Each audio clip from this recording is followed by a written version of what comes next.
just start introducing the talk as people are joining. So I'm Carolina. I'm the organizer of Moral Ambition for AI Circle. It's an initiative coming from the School of Moral Ambition, and the talk with Otto is first talk in the series of talks we hope to organize with experts who exemplify moral ambition in the field of AI, or can give us good directions on how we can have bigger impact in that sphere. So he is director of Existential Risk Observatory. He also authored the piece that was a recommended reading for this presentation. And thank you very much for joining us and sharing your expertise and knowledge with us today. Yeah, thanks a lot, Carolina, for the introduction, and welcome everyone. Super nice that you all made it here. I'm the founder of the Existential Risk Observatory, indeed, and I'll tell a little bit about my background. I'll go a little bit into the concepts of long-termism and why I think that working on AI future, what you can think of that, and also why I think that working on the AI future is a priority. And also, I'll of course share something about what the Existential Risk Observatory is doing and what maybe you can do as well. So before we start, let me start with an introductory question. So could you all mentally list 3 events in order of probability, from most to least probable, that you believe could potentially cause human extinction within the next 100 years? And while you think about it, keep the result in mind. So you should be able to vote now if everything works correctly, and just check whether AI was in this top 3, and if so, vote AI, and if not, vote no AI.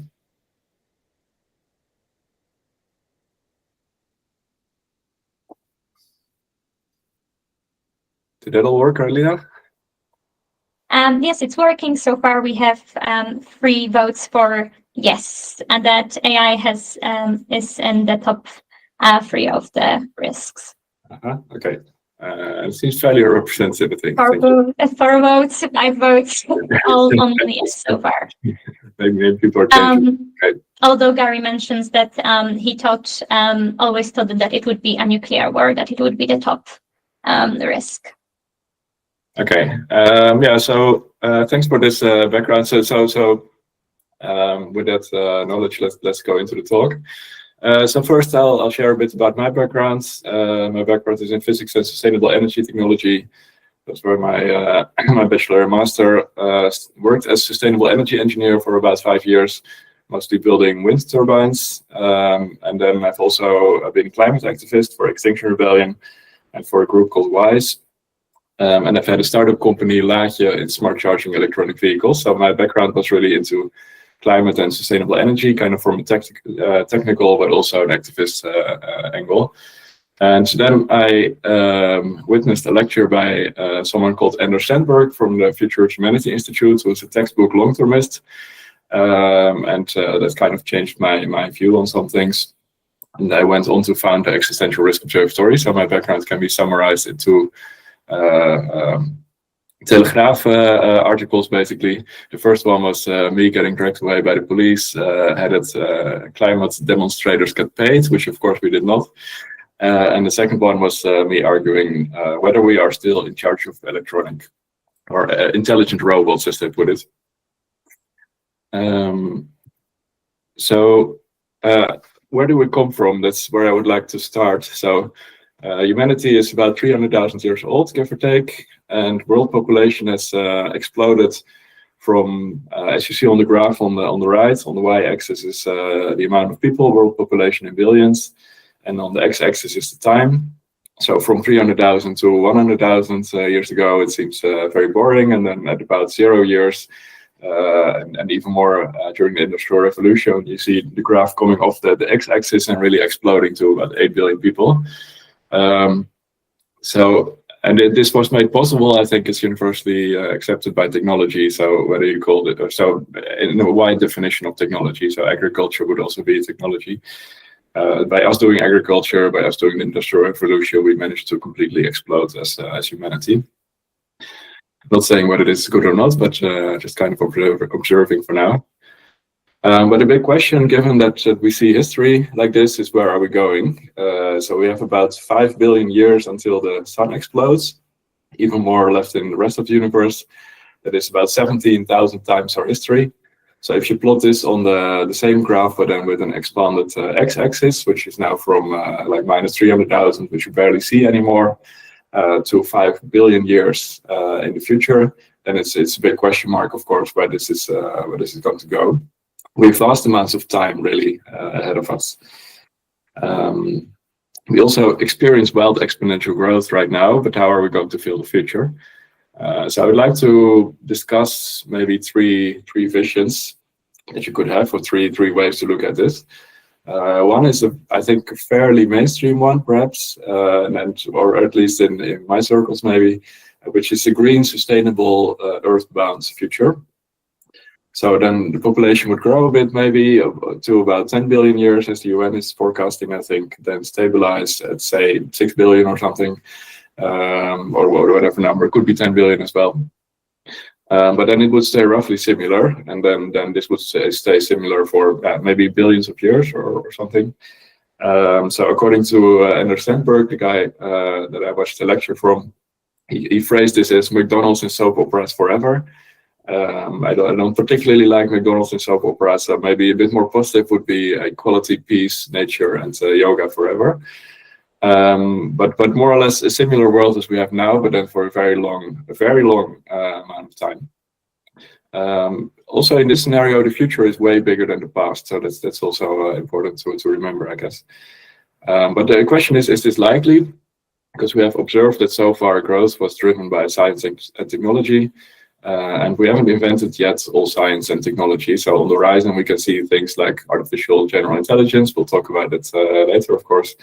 Nanotechnology, biotechnology, quantum computing, and probably a whole bunch of other things that we still have to explore and that we can still maybe use for something. So whether it's likely that with all this new technology, we will stay in a comparable world as what we have now, that is, I think, a valid question mark. So vision 2, another vision. This is all still not really normative. I'm not really saying whether we should want this or not or something, but just observing. Vision number 2 would be a high-tech utopia, where we try to max out on value. So if we say that humans are valuable, then we're trying to have as many humans as possible, basically. So what would happen is that we keep developing technology. So we get AGI, artificial general intelligence, which can do all cognitive tasks at human level, or at least the most economically relevant ones. And that leads us to developing automated scientists, automated engineers. So, for example, the CEO of Anthropic would put this like a country of geniuses in a data center. These automated scientists and engineers go on to invent things. So they can invent tech to colonize space, for example. We can already colonize space a little bit, so it's not super far-fetched that with all this technology we would be able to somehow pull this off in the long term. Of course, we have time. So in this scenario, the population or value, if you call it like this, keeps growing exponentially. So I tried to fit a curve on the right here. You still see the world population, but now from the start of the Industrial Revolution, roughly it's about 1800 to now, almost 10 billion. And then we fit the curve and we kind of see where this is going when we extrapolate it. So when we extrapolated something, well, what basically happens actually in the graph here on the right, I did nicely do this extrapolation, but it completely vanishes because we have so much time ahead. So basically, we are exploding now, and this explosion would continue until we hit some limit. So what kind of relevant limits could you have? It could be, of course, the amount of, if you don't go into space, it would be the amount of people on Earth. If you do go into space, then maybe the amount of people that the Milky Way can support. Someone called Newberry actually tried to estimate how much this is.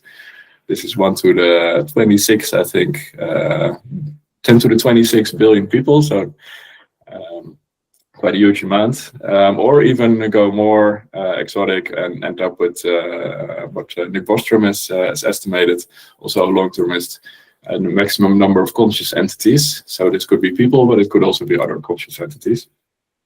For example, conscious AIs in the universe, and he tried to put a number on this, on how much this could be.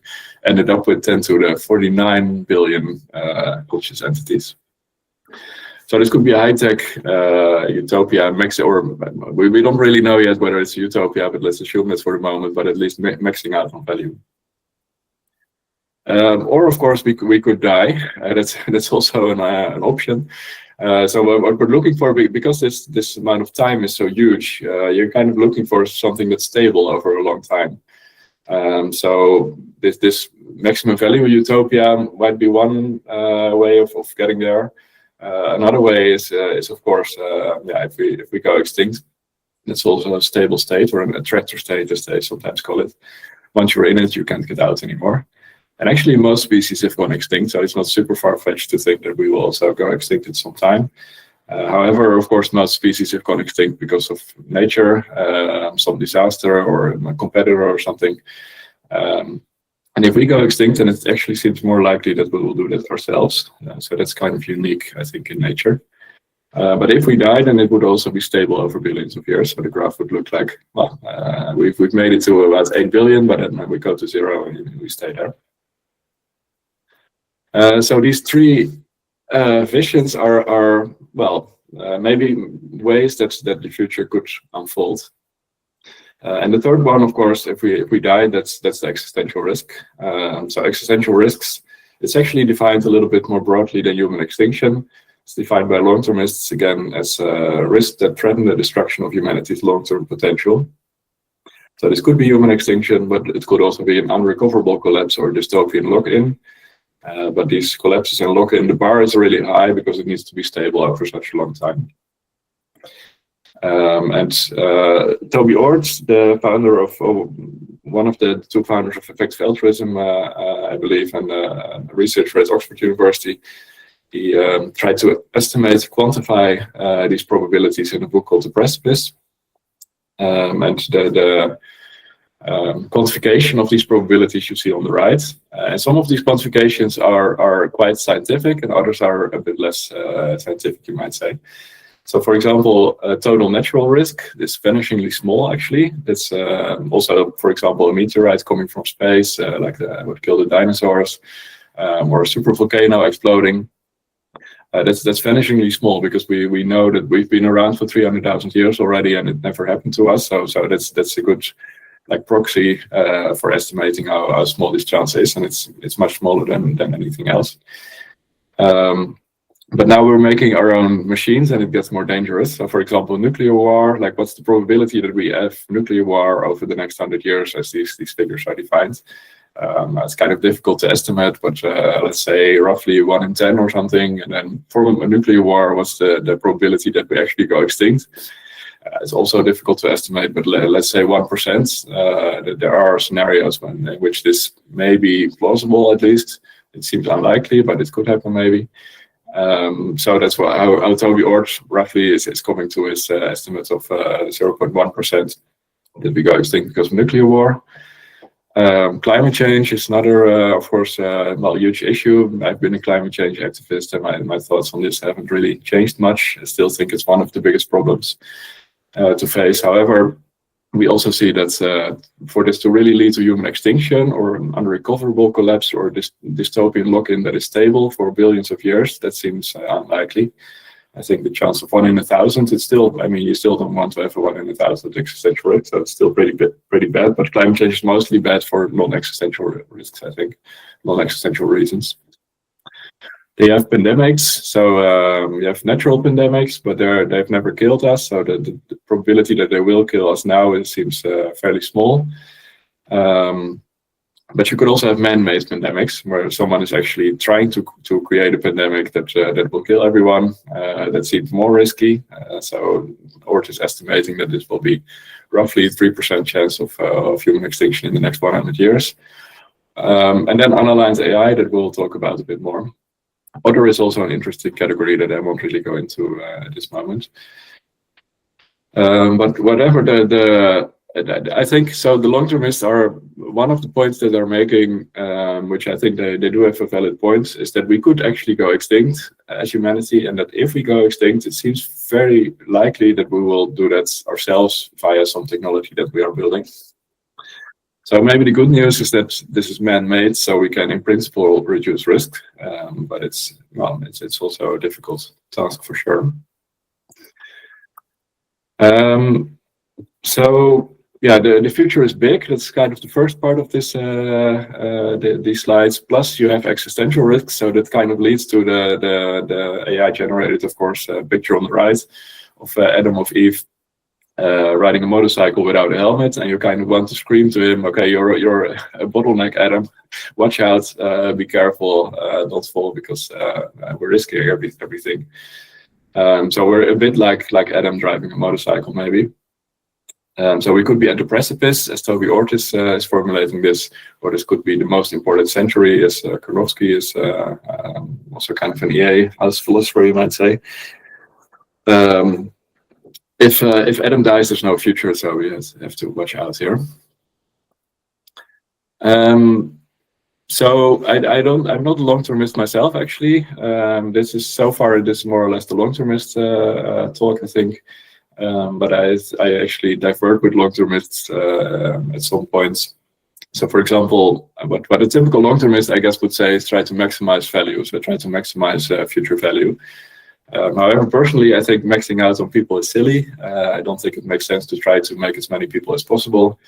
I also don't think it makes sense to try to make as many valuable AIs as possible.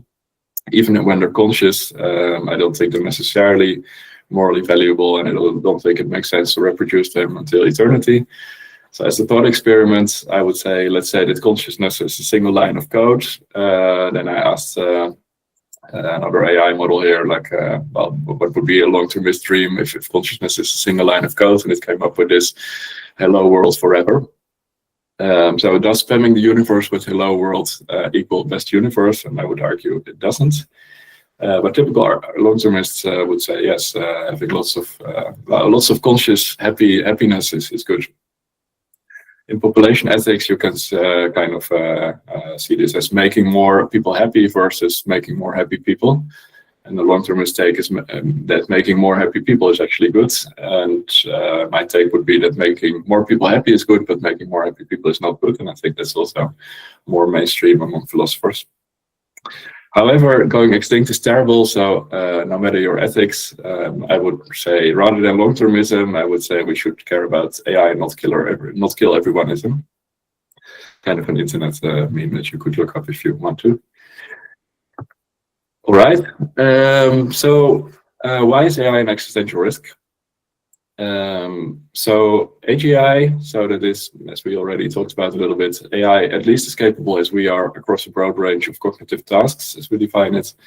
That is the explicit target of researchers, companies, and now even countries. I think it's explicitly mentioned in the AI strategies of the European Union, of China, and I think also of the US, or at least some of these documents.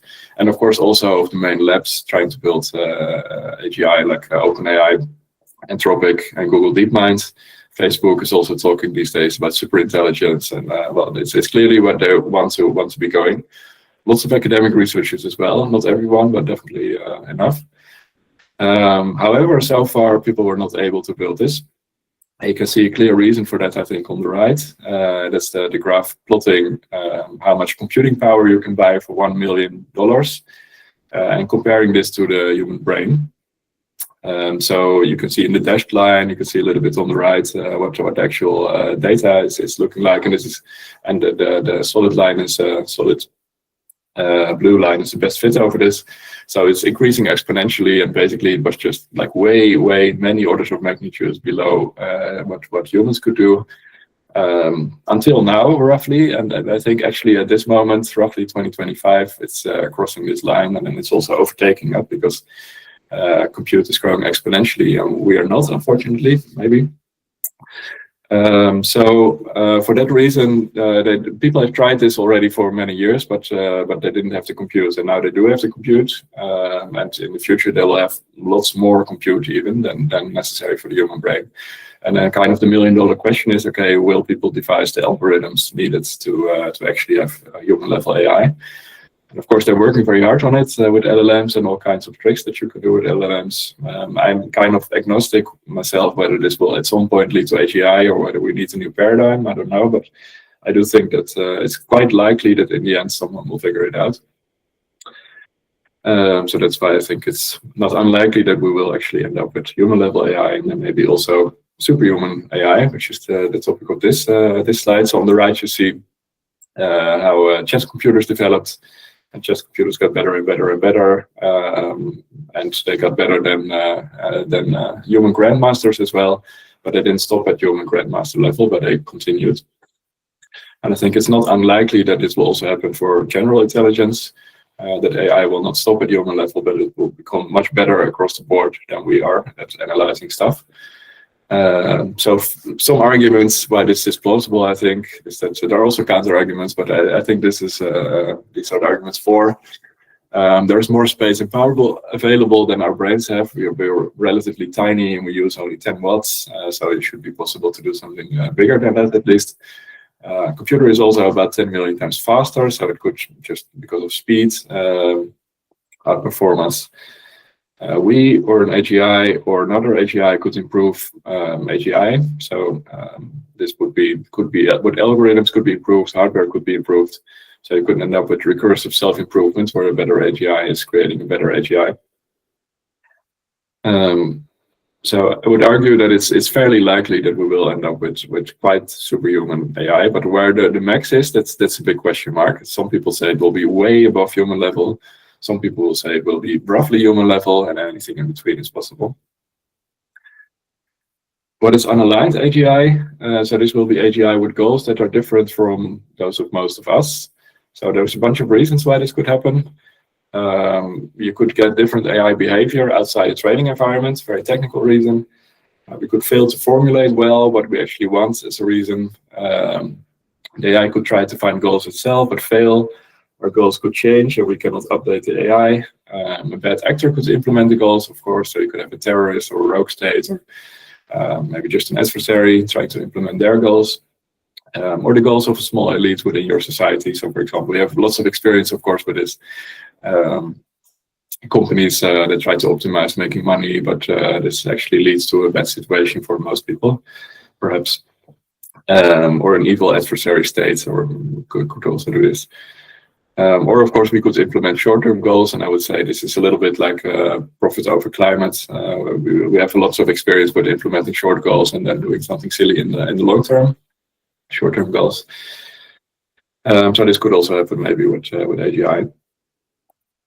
So these are ways that we could end up with superintelligence, and the goals of the superintelligence might not be similar to ours.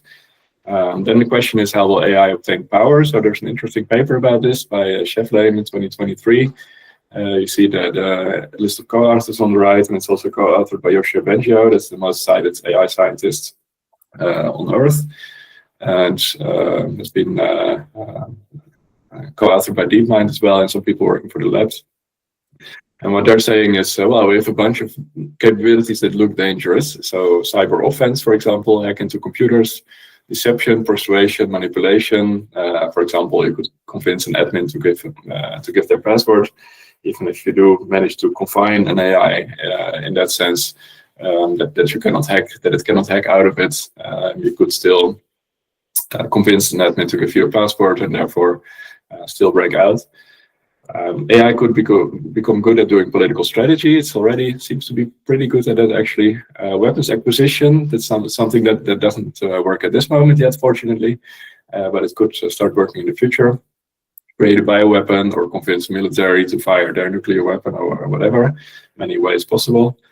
Long horizon planning. So far, this one reason I think that why we are currently still quite safe from LLMs, which they really suck at long horizon planning, which is I guess good news.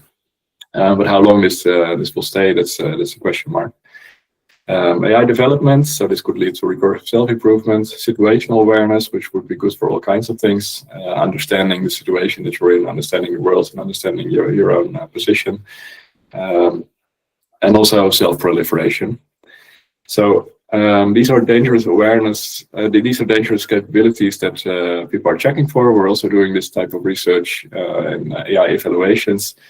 But it's interesting that AI scientists are really worried that these kind of capabilities could emerge, and most leading AI researchers do think that future AI will be able to overpower us. Even though they're positive, they're usually positive because they think it will be super powerful, but no worries, we can align it. And I think that's I'm not convinced that it's going to work, that we're going to be successful at it in the end. So some intuitions for why building AGI may end badly. So we have power over animals, and it's mostly thanks to our intelligence. So it's a smart idea to create something more intelligent than us. It's an intuition. You could also say it's similar to playing chess against Magnus Carlsen, for example. We don't know how he will win, but we do know that he will probably win.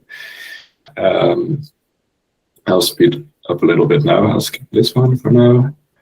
How do we actually reduce existential risk? Someone already asked about this, and it's an unsolved problem is the short answer, but longer answer. So I would start with two basic options. You could say some kind of technical solution, so AI alignment, for example, before the deadline, or some kind of a regulatory societal solution, coordination. So regulation until safety is proven is a way to implement that. It's a precautionary principle. So for AI alignment, I think a main issue of AI alignment is that if you have a multipolar outcome, so you have many AGIs actually, and you're aligning just a few, then those other unaligned AIs may still win. So that's the offense-defense balance. If you don't get the offense-defense balance right, and it's something that you probably don't get to choose, but it's also a question mark right now in research, then you will still have a problem even if you have solved AI alignment. Then you have the giant question of aligned to what, which is also completely open. And technical alignment is also generally seen as an unsolved problem. Or regulation. So hardware regulation seems fairly promising. However, we think that effective lasting regulation will require widespread awareness. So this kind of ties into what we've been doing at the Existential Risk Observatory.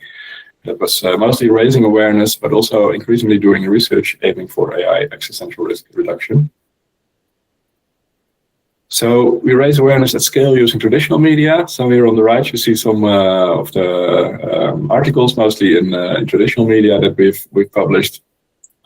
4 of those were in Time magazine, and also the first time I did this piece ever was published by us, and after that maybe that opened up this outlet a little bit for future pieces by Piskowski and Max Tegmark and some others. I think that was a nice bit of impact that we have made. We also raise awareness by organizing events. So here on the right you see an event in Pakhuis de Zwijger with 2 Dutch MPs. In general, we invite politicians, journalists, and people that have good ideas that we think of how to reduce the existential risks.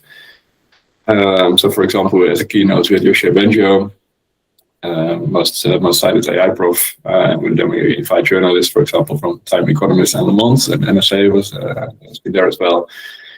So this is one of the things that we do to increase awareness. We also advise policymakers. I'm just going to skip over this quickly now. We have a main policy proposal, which is a conditional AI safety treaty. And that basically says that if the capabilities are bigger than a certain point, and we advise to check this with AI safety institutes, doing evaluations. They're doing evaluations on leading AI models, and then they determine whether the capabilities are already bigger than a certain X. And if that's true, then the countries signing the treaty commit to a pause. So we're also increasingly doing research. So 2 topics that we're working on this year is flop-dependent off-switch. Basically, I'll go over this a little bit quickly as well, but basically just a way to make sure that we can actually switch off AI, because right now, or it can actually pause effectively. Because right now, this is something that we can't really do. We don't really have a pause button that would work, or a policy proposal that would definitely work, and that would stop AI capabilities at a certain safe level. So we try to develop this. We're also doing research into AI evaluations, and we'd like to answer some more cruxes. So, for example, how exactly AI would cause our extinction. This is called threat models. It's kind of interesting that lots of scientists, not everyone, but lots of scientists do agree that AI is an existential threat, but the way in which this will come about, there is some disagreement on that. So it's interesting to look into this further. Also, non-existential post-AGI futures. Let's say that we will get an AGI future, but we will actually make it through in some way. Then, we could end up in some kind of hyper-stable future where all science is invented, all tech is invented, and then we do something for these billions of years that we have left. But what do we do? Like, will there be a hyper-stable hard power imbalance, stable economic power imbalance? Mass unemployment, maybe. So what kind of a redistribution would you want? Is it a UBI or something else? But also, how do we make sure that we do not cross our climate or planetary boundaries? On the right, you see Kate Raworth's donuts economics, which I'm kind of a fan of. He's saying, okay, we should want to produce enough to get to the social foundations, but we should not exceed the ecological ceiling in climate change, but also chemical pollution and fresh water, everything. And I think AGI, that this robot should be fit in. So that's one of the things that we might be interested in exploring. For example, you could say, okay, we should not cross the red line so that AI becomes uncontrollable, but we should use AI to get to the social foundations. Might be one way to include this. In general, interested in non-alignment existential risk solutions or insights. And we're trying to do research into how we should go about trying to navigate this transition towards AGI and hoping that we have a good future. A bit about the team. So the board is me, Joep, and Marco. The team is now me, Hugo, who's doing research. You can see someone. Ruben, who's a campaign manager for the Netherlands, Nick and Sue Ann, who are working as campaigner and policy researcher, and Rebecca, policy researcher. A little bit about what you can do, because of course you're morally ambitious or at least interested in such. So what could you do yourself, I think, to make this go better? We can also go into this in Q&A, of course. First, of course, read into the topic. I would recommend some sources apart from our own work in time and some work on the website. Starting at Wikipedia is always good, but also if anyone builds it, everyone dies. Has been written recently, a book by Jutkowski, which I think is a good introduction. Superintelligence by Bostrom, still pretty good. 15 years old, I think, already, but still pretty good. The Precipice by Toby Ord, or some 80,000 hour stuff. These are some of the recommended readings I would mention. And if you want to do something to solve this problem, I think raising awareness is still crucial. Social media channels, podcasts, events, op-eds, documentaries, all these things are very good, I think. Do activism, so you can join Pause AI. Pause AI is actually founded by a Dutch guy, Joep Meindersma, and they have a lot of capacity to absorb people. And they can do things like protesting, but also citizen lobbying. Stop AI is a bit more radical, and they're active in the US, also interesting. So do activism is a possibility. Lobby politicians, you could do this professionally if you have the opportunity to do that. But you could also do this as a citizen. So with Pause AI, I mentioned already, but Control AI is also doing this in the UK quite successfully, I think. Or do research. I'm happy to give a research proposal, feedback or ideas if that helps. It's a pre-paradigmatic field, or also known as a giant mess. So there's lots of low-hanging fruit. So maybe that's a positive if you want to do research. There's lots of opportunity to make impact for sure. Or of course, you could donate to funding constraints, existential risk organizations, which there are still enough of, I think. But it's good to do some research because some organizations may not actually be funding constraints. But most activist funds, for example, like Pause AI, Stop AIR, and we could also expand our research. There's enough to be doing there. So as a final question, thanks a lot for bearing with me in this talk. I hope it was interesting. I look forward to the Q&A. And as a final question, I would again like to ask, list 3 events in order of probability that you believe could potentially cause human extinction within the next 100 years. The poll has just been launched, so you can vote. Great, okay. We have, all yes votes. Okay, well, it's a very successful talk. Wasn't that's interesting. Okay, so thanks for bearing with me. So this is a little bit as a kind of well, one additional slide. So we've done some research into how high public awareness actually is, problem awareness of AI as an existential risk. And when we first did this, I asked exactly this question in polls. For NS300 people, more or less representative, we got 7% public awareness of AI existential risk, and that has risen in our last research to 18%. So it's definitely rising, but it's not yet at anywhere near climate, for example. I think right now it's maybe already a little bit higher, but I'd be curious what exactly the current situation is. But I think this is also interesting that you can see that that awareness is really rising, and we may also enter a tipping point region, which some academic literature talks about, which could be between 10 and 25% maybe. So yeah, I think that there's a lot of impact to be made still in raising awareness. So thanks again. Then I guess we'll go to the Q&A now.